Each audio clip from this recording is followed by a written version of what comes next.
তোমরা কি করে জানলে আমার ক্ষুদ্র ভক্তির কথা?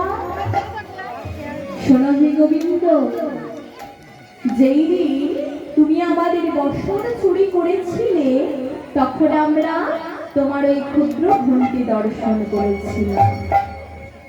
তা এমন ভাবে নৃত্য করবে ক্ষুদ্র ঘণ্টি যেন নড়ে না। আর শোনো, তুমি যদি হেরে যাও কি করবো জানো? তোমার মোহর মুরলী কেড়ে নেব। গোবিন্দ আমার বলছে সর্বনাশ, এবার আমায় নৃত্য করতে হবে। শোনো সুন্দরীগণ, নৃত্য তো করলেই হবে না, নৃত্য করতে গেলে নানা যন্ত্রের প্রয়োজন। আর তোমরা সবাই নারী, তোমরা তো যন্ত্র বাজাতেও জানো না। কে বলেছে জানি না, এই বলে সব সখীগণ যন্ত্র বাজাতে শুরু করেছে।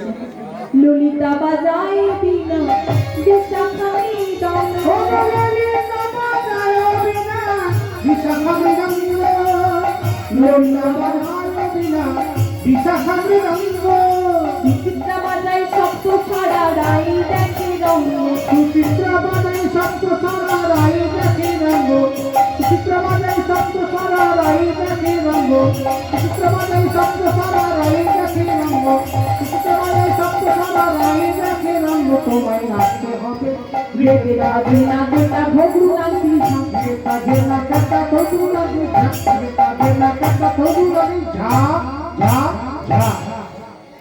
গোবিন্দ আমার বলছেন বেশ ঠিক আছে, আমি নৃত্য করব।